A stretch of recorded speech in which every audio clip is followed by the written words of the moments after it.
Good afternoon, ladies and gentlemen. It's almost 3 o'clock and it is time for a sound learning session on smart home. Before we begin our session, let me please go over a few rules. There's not many of them, but the first one is that you are going to be muted during the session, and we ask you that you keep your questions until the end of the session. Additionally, also, before we start the Q&A section, I am going to ask a few questions on how we did on our session today, just to help us understand where we can maybe do better, or maybe we did fantastic today. So we ask you to take a couple seconds to fill out the poll that will be released right before Q&As. You will be asking questions by raising your hand, and I will be able to allow you to unmute yourself to ask a question in real time.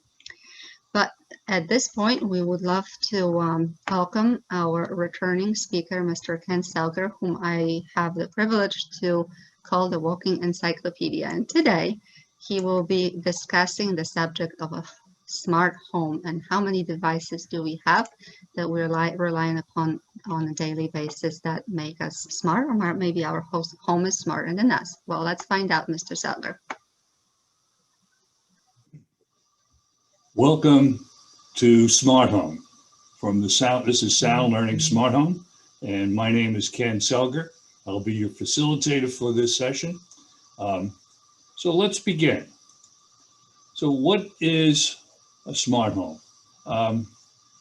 We're going to go over briefly what a smart home is, what are the benefits. I'm going to divert a little bit to what we call smart cars, because I think they are really the leading smart devices that are out there today. And what are the most popular devices for the home? The issue of security, it always comes up in these sessions. And what do you need to get started? And can you do it yourself, or do you need a professional to install your equipment? What are the pitfalls, and what is IFTTT? So, who am I? Okay, I'm a physicist, and I've also attended classes here at FGCU on astronomy, oceanography, geology, and climate change. I've been a principal engineer, president of a small business company, small computer company. I worked on the Hubble telescope design team. I've also worked on the International Space Station and have some optics flying on that platform as we speak. And I've been an optical engineer on both the Hexagon and Corona CIA satellite photo recon programs. So what am I is what I would call an engineering physicist. There are many kinds of physicists out there. There's astrophysicists, there are nuclear physicists. My line of work has been on the engineering side, using my physics background, and which gave me an insight into optics. So my first job was actually in measurement standards at General Dynamics Astronautics out in San Diego, where we were building the Atlas rocket, which you can see in the right-hand side of your screen. And we were able to certify the instruments used on that rocket to, in some cases, a millionth of an inch. Down in the lower picture is some pictures of two optical flats being checked against one another for flatness. So what is a smart home? And we're only going to scratch the surface. The smart home field is huge, absolutely huge. And every day, almost every day, there is some new device that's popping up on the market. So we'll sort of cover broad brush, where this all started and some of the major or most popular devices that are available. So what it is anything that we can automate to make our life easier, okay? One of the things that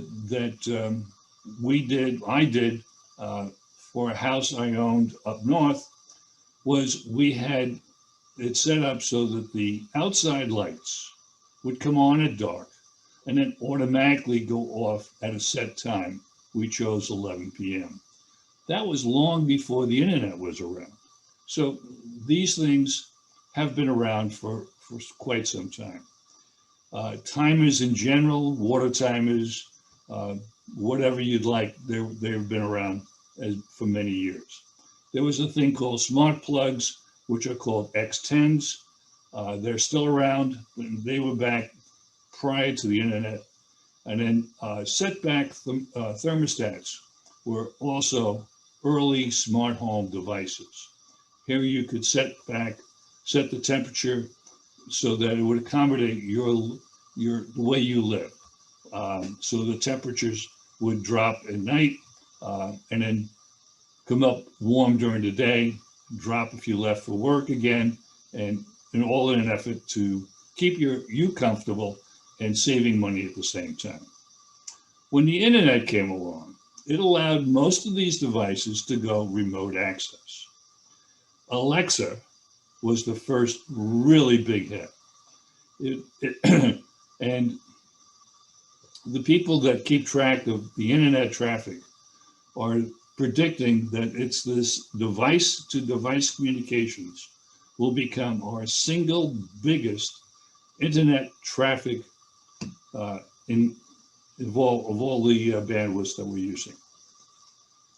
So here's an interesting chart, shows essentially the whole shooting match of what you can do.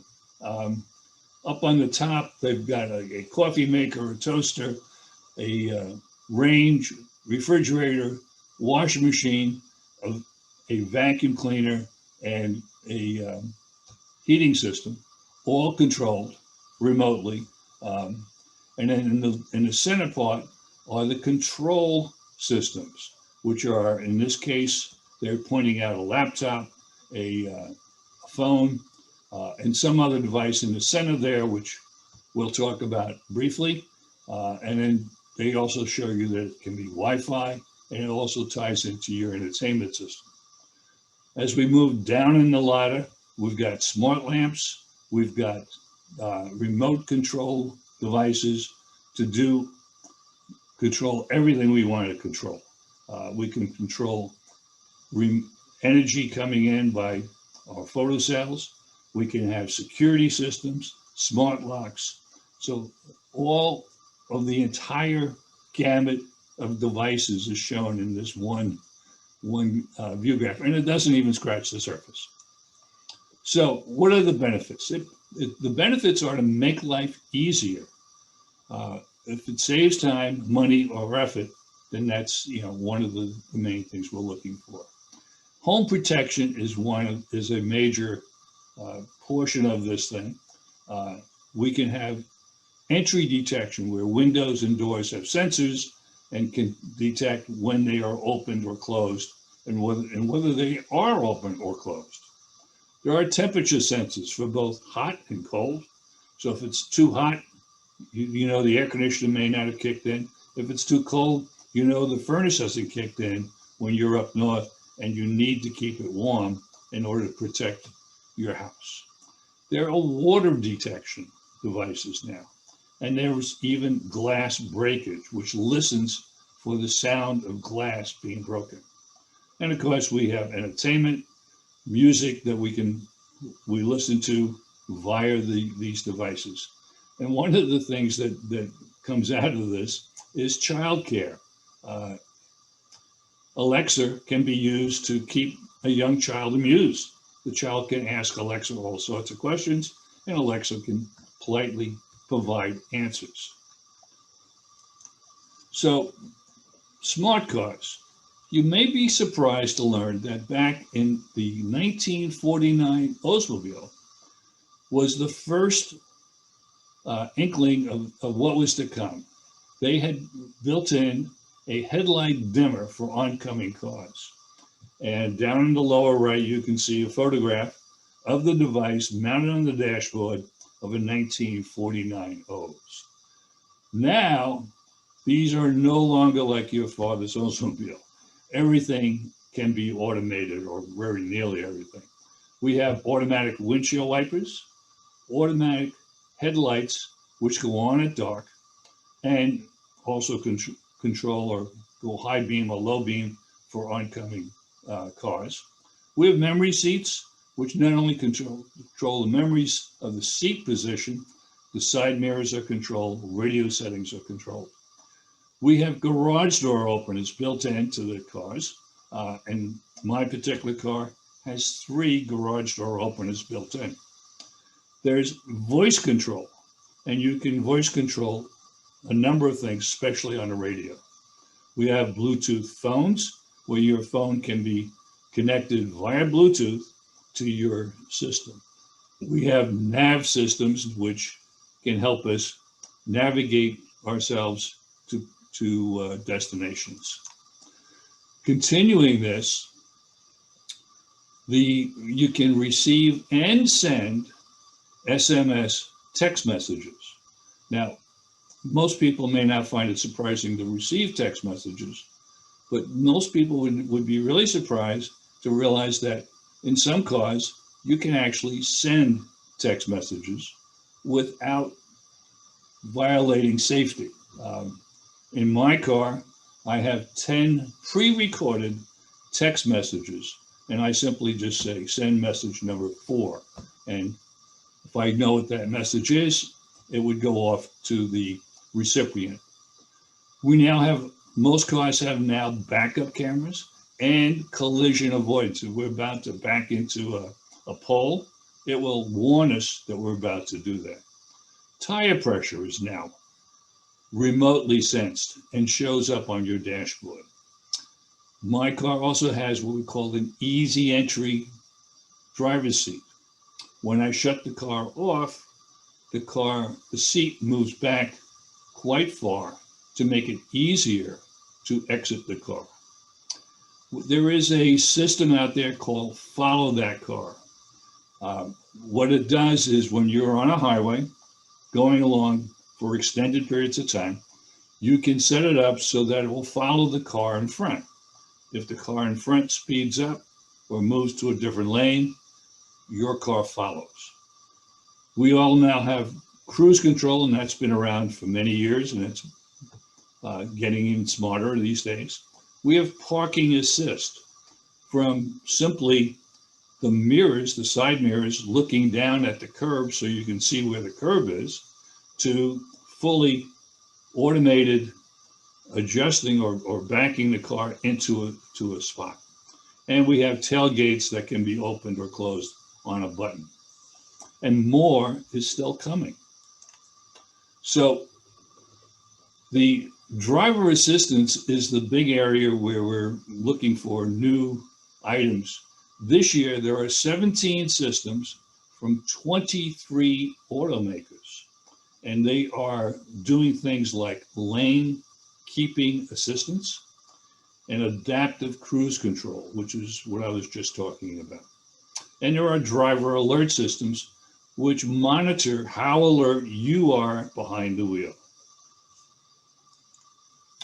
So, what are the most popular home devices? Well, clearly, smart speakers lead the way. With Alexa, Alexa is a smart speaker. She can provide news, weather, traffic, general information. You can ask her questions like, how old is Vanna White on the spin the wheel show? And she'll tell you. We have security cameras around the house, including video doorbells like Ring. We have smart locks, which can lock the doors via the internet, tell you what the condition of the door is, whether it's open, in other words, ajar, closed, or locked. We have smart lights nowadays. These lights can be turned on by voice command through Alexa. And we have smart plugs, where you can plug a device into this smart plug and control it via the internet. So the security systems are, of course, one major group of items that are in this area, as well as smart thermostats. The Nest is one of the most popular thermostats around, and it can now do multiple functions.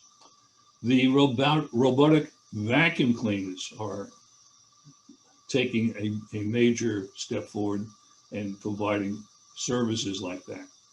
We have smart TVs, we have water leakage detection, and we have smart garage door openers, which can do the same thing as a regular door opener and telling you whether the garage door is up or down.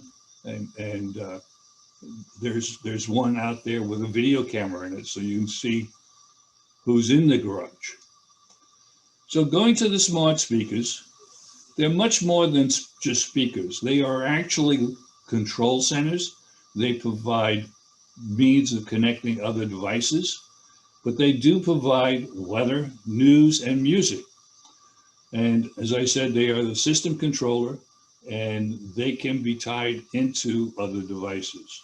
One of the examples would be a smart light. So you can have, you can say, Alexa, turn on the hall light. The newest smart speakers are now come with a screen, and you can provide or get cooking assistance. And what we've always been able to do with these devices is create shopping lists and to-do lists. So there's an interesting aspect to the smart speakers, which I had not thought about until I prepared this presentation. And that is they can provide some security function. You can set these up so that it will detect motion in an elderly's living compartment and alert you if movement is not sensed within a set time. This prompts you to give that person a call or do a video chat to see how they are doing. So you can help monitor their condition. Smart speakers can also work in multiple rooms. So Alexa can have companion devices that will play music in all the rooms, and you can set up alarms to wake up in different rooms, and also you can do timers. Multiple timers can be set together such that you can stack them.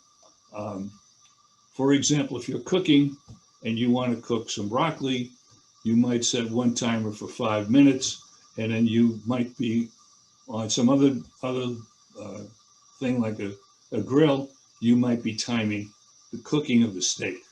And you can set both timers at the same time, and they will work independent and warn you when those times are up. So one of the most well-known things today are the doorbell cameras. You see them on the news all the time. Back in the 1990s, crime started to decline and has continued to drop off. And I believe, and this is just my personal belief, and I've never seen anyone confirm this, but I believe that the growth of security cameras was one of the major causes of causing crime to decline. But unfortunately, you got to be careful when you set up a camera. Obviously, one thing you never want to do is set up a camera in a bedroom, at least not your bedroom. But in any event, security is a very important thing. The problem with the passwords that are built into these devices is that the default password can be found on the internet. So you don't want to just take them out of the box and set them up without changing the password to something that you want. And you need to use a unique password, and I recommend saving them in a password manager. You might also want to consider using two-factor passwords so that it's even more secure.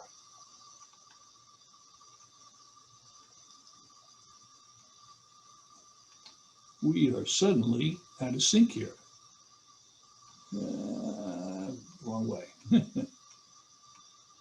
Here we go. All right, security systems. So we've talked about intrusion detection, where the windows and doors can be fitted with sensors to tell whether they're open or closed or have been opened. You can also have motion detectors in every room and outside, so that you can sense when people are coming in your backyard, for example. So the smart locks are an interesting way to allow you to set up entry to your home when you're not there. You can create a PIN number, which would be a temporary PIN number for a specific time or event. Let's say you're having a cleaning service come in, and you might give them the PIN number for coming at Friday at 3 o'clock, and you're going to be playing golf. So you set it up so that they can come in, and for some window of time, that PIN number will open the house. We can also check the door status via the internet and find out exactly what the status of the door is. So we were talking about the smart lights, and it's fairly common today to see lighting fixtures which come on at dark and go off at a set time or dawn. Okay, and I've seen them with the garage lights are set from dusk to dawn. You can also control these lights with Alexa. So Alexa you can say, Alexa, turn on the hall lights, and on they will go. Some of these lights have multiple colors in them. And I thought it was kind of interesting. I didn't understand that at first, but then I realized that they were putting in multiple LEDs that were at different wavelengths. So they would set in 3 different LEDs with the primary colors, and by command, you could tell it to make it, romantic mood or whatever mood you wanted to set, and it would go to some predetermined setting for the LEDs to change the color. The smart plugs, which we talked about earlier, can do things like turn the coffee maker on at 7 a.m. So you can also do things like the voice control stereo with Alexa's help. Smart vacs have come into the forefront recently, and they can actually work while you're asleep. You can set it up so the vac will go off and clean the whole house while you're snoozing. Kind of neat, okay? And they can learn the geometry of your house, the position of furniture and things of that sort, and clean the house very efficiently. Thermostats can also learn. They have the Nest thermostats can, after a few days of watching you coming and going from your house, can determine your lifestyle, your living pattern, okay? When you go to work, when you come home, and will control the temperature to provide you with comfort, while at the same time saving you on your electric bill. You can actually, by voice command, tell the thermostat to turn up the heat. And there are some of these thermostats come now combined with smoke detectors and or carbon monoxide alarms. This one I wasn't aware of that this was around until I did this presentation. Water leak detectors can turn off your water supply to limit the damage. So it can sense water. Let's say you have some type of device in there that springs a leak in your house, and you could have a sensor which would sense the water and shut off the incoming water to the house to limit the damage that could be done. So there are other detectors which can detect a leak and just set off an alarm. So our smart TVs today can record our favorite shows. We can use voice commands to do all the common functions, including it will send you an alert when your batteries are low for your remote. So you can even sense that. Telehealth has become a very important parameter in our pandemic and has accelerated the telemedicine that was already in the works. Medicare now accepts telemedicine charges. So if you have a meeting with your doctor over the internet, they can bill that back to Medicare and Medicare will pay it. This will in effect reduce office visits, lower healthcare costs. So it will reevaluate the need for some of the procedures that are currently being done. We have smart watches or fitness watches, which can measure our pulse, blood pressure, sleep, steps, and provide us with a measure of information like that. I would say one word of caution. The pulse information sometimes can get a little bit skewed.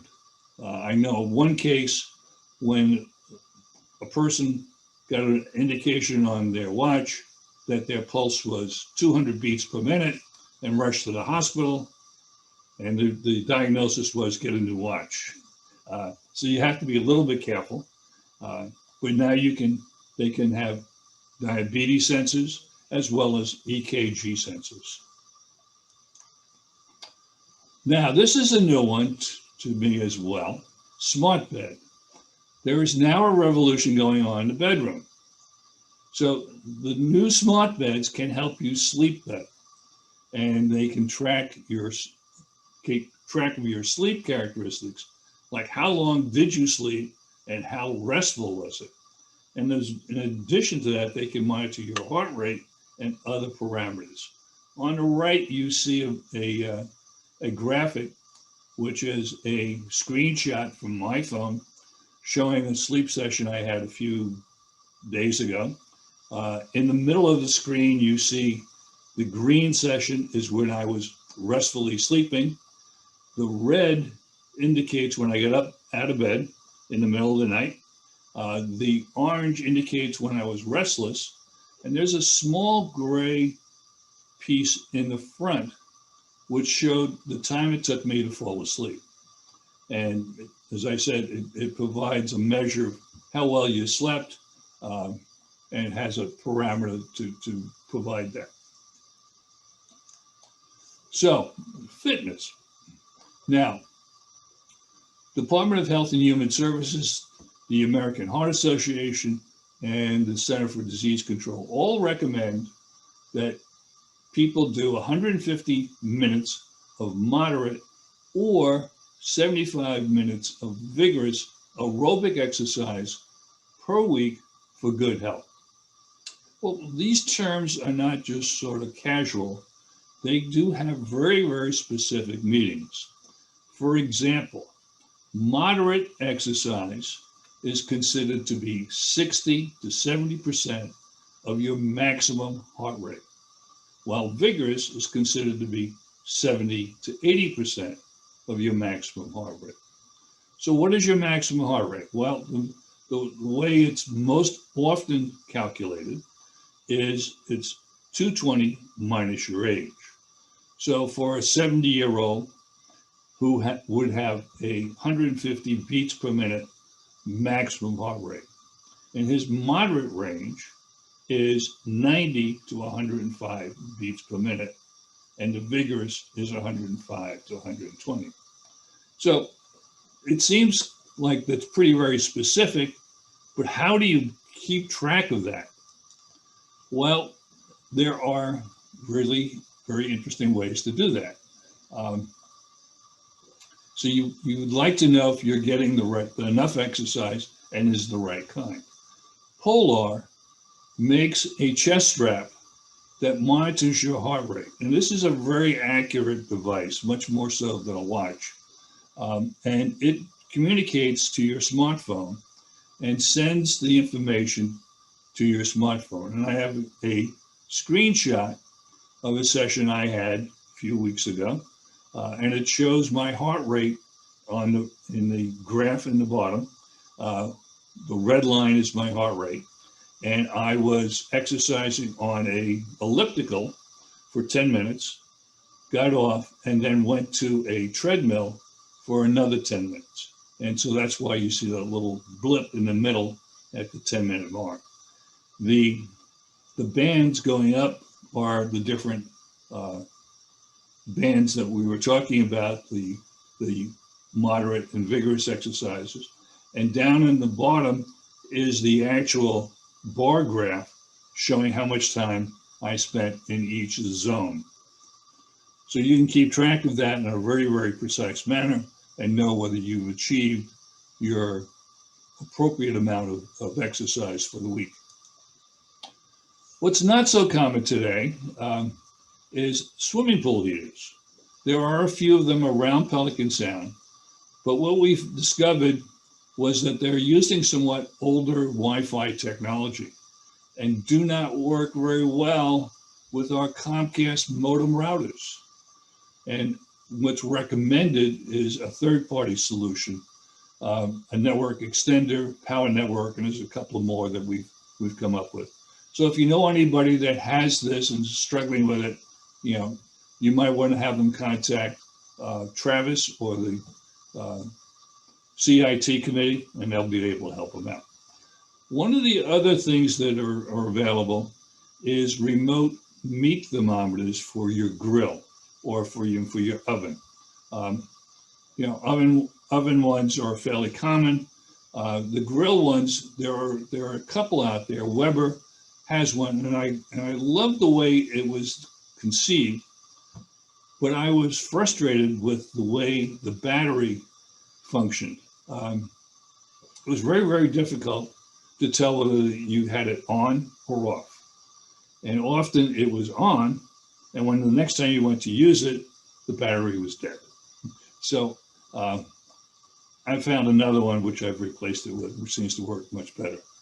So but they are very handy to know. You can watch how you're grilling a roast or whatever, and you can watch the temperature coming up and know precisely when to take it off to be perfectly done. What's not so good for Pelican Sound, but are out there, and I include them just for completeness, are smart lawnmowers. Now, it might be fun to watch one of these once in a while as it ran around your property and mowed the lawn. But as I said, fortunately, nobody here in Pelican Sound needs one of those. And of course, there are smart sprinkler systems to irrigate your things, and we don't need that as well. We've got built-in ones which work just fine. So, multiple devices. You can put many devices together that work with themselves, work with one another. But in order to make sure you have good compatibility, I would recommend that you stick with a single brand. Amazon, for example, has the most, and you would probably get good performance by connecting several Amazon devices together. But Google also has great connectivity. So again, if you were interested in a smart speaker and you wanted to put in some other device that Google makes, it should work just fine. What doesn't work well? Well, they make all the appliances can be smart. Your dishwasher, your clothes washer and dryer, and your refrigerator. But the problem is that the benefit's not really there. There is not much in the way of a benefit, and the added cost may not be justified. You'd have to look at each individual one to see whether that made any sense. So, Security. The first thing you got to remember is that everything can be hacked, but we don't want to make it easy for the hackers. So we always want to use unique passwords. The default passwords are available on the internet, and if you don't change them, somebody will find them and hack you. So you might want to try the two-factor. It's somewhat of a pain because it usually uses your cell phone in order to send an authorizing code, but it does increase your protection.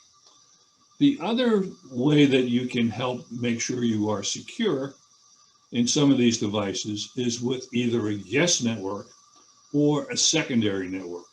Now, we don't have a modem router which has a guest network built into it, as some of the other models that are out there have.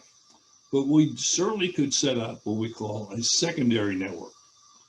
And it will provide additional network security, and it can improve internet performance by changing which device is handling the traffic. And it allows for different protocols. If you have this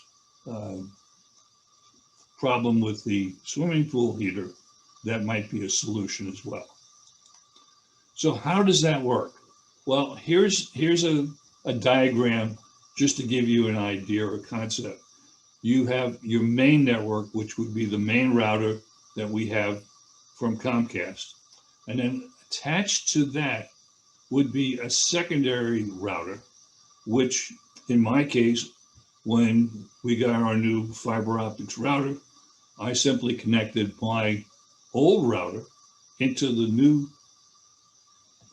Xfinity router, and then I could put cameras or whatever I wanted to on the secondary network and isolate them from my computer and TV. It's a very simple thing to set up. So what do you need to start? Well, I would recommend something that's fun to do, and maybe Alexa would be a very interesting thing to do. So you need some useful purpose. I purchased Alexa back several years ago now, and I was fascinated by the idea of being able to create a shopping list while I was cooking. Always, you're cooking, you're making something, you say, oh, that's the end of the milk. So I got to remember to buy milk next time. Well, you could simply say, Alexa, put milk on the shopping list, and on it would go. So without interrupting what you were doing, without drying your hands and fiddling with a pencil and paper or your phone, it was simple, easy, all voice control. But one of the first things I learned about Alexa was you had to know how to start her, but you also really needed to know how to stop her, because sometimes it was frustrating to get her to stop.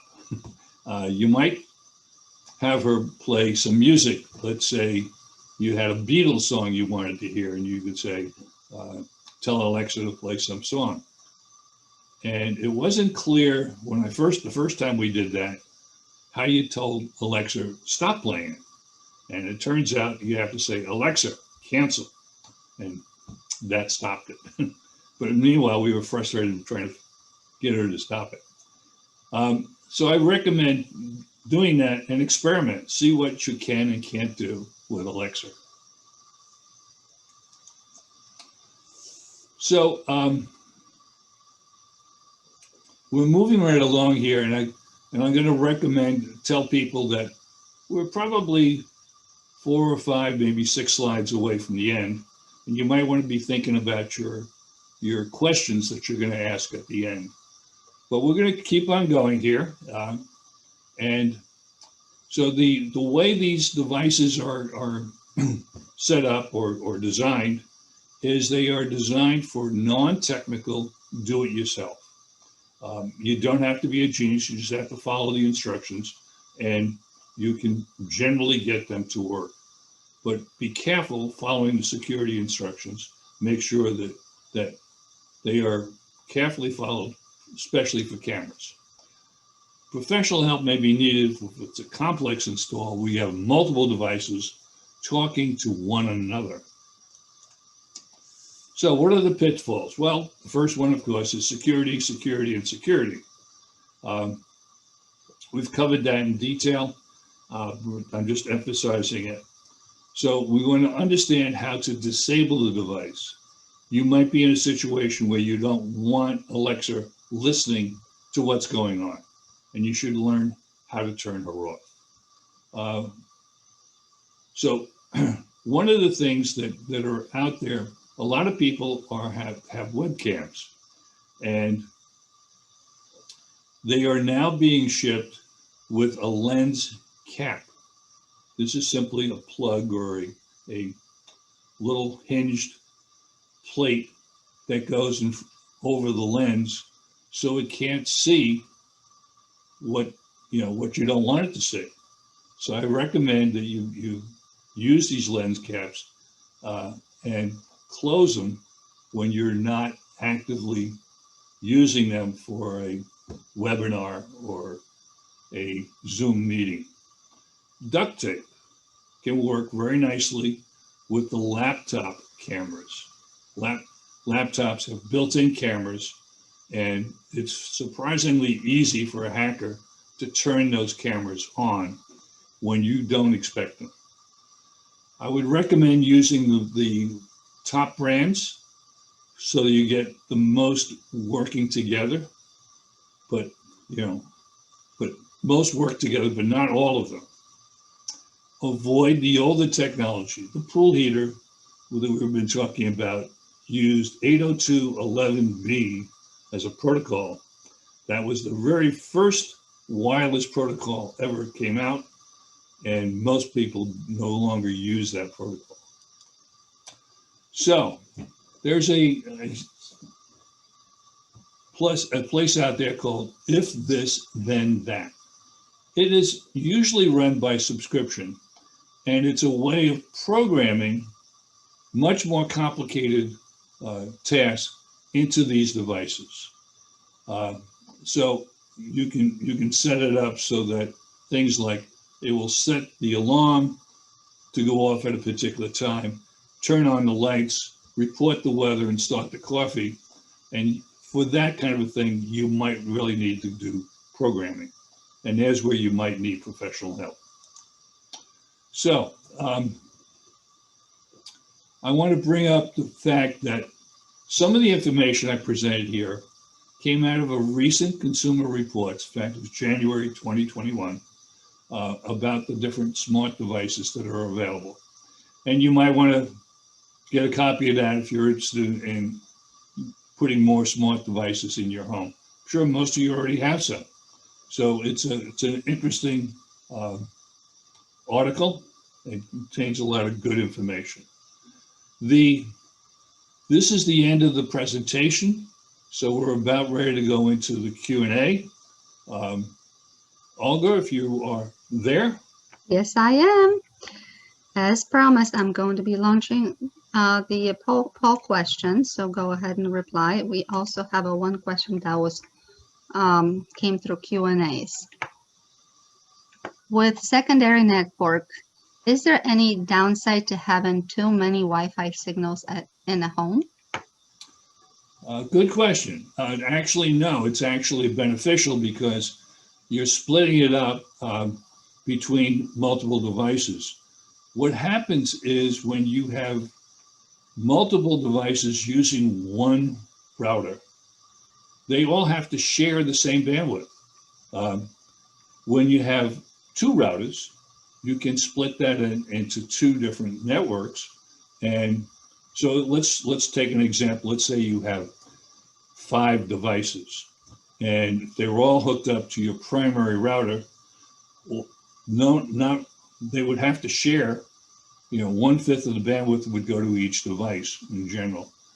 If you had a secondary network and you could put 2 of those on the secondary network, they would get the full bandwidth on the secondary network would only be shared by 2, whereas the full bandwidth of the other 3 devices would be split on the primary device.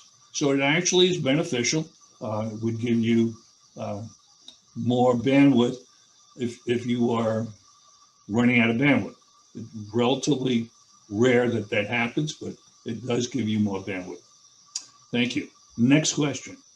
Do we have any more questions? Please raise your hand. Oh, Anita Backrack would like to thank you, and she has enjoyed the presentation, and she has lots to think about.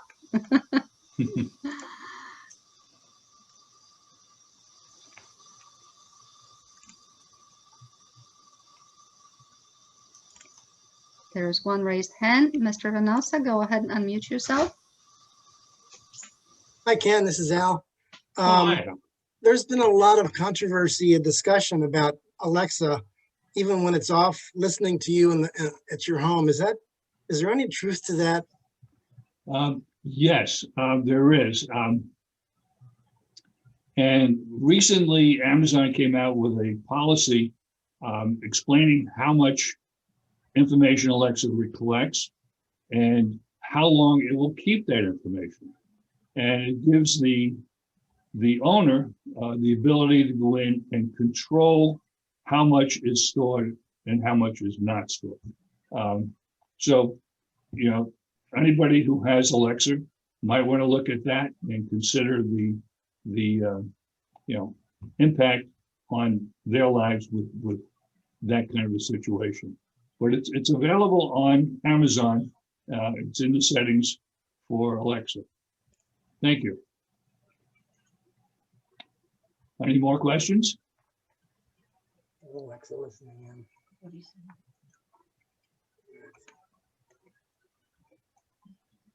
Folks, it's time to ask your questions now, please.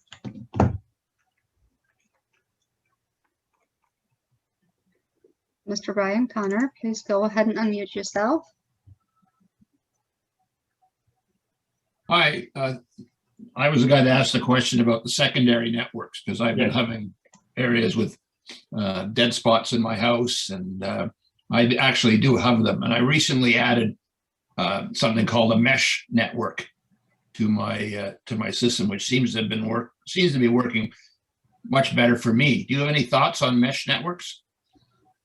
No, I don't. They've been around for a while and they work fine. They will not provide you the secondary separation between the two networks because it's all basically on the same network. So your devices are all sharing that one network. Even though like in this one it's hardwired, I have it hardwired into my router, and I get a second network name. Like it's not the same name that goes with my main router. Okay.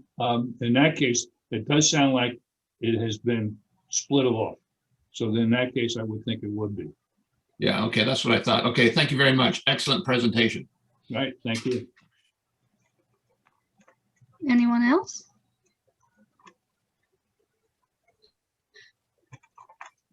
All right, well, we thank you very much for your presentation today. And we are looking forward, I suppose, to a next year's session. We don't have anything with you, Mr. Salgo, this year that's left. No, that's not right. Do we still have something? Yes, we've got the Hubble telescope. Fabulous. All right.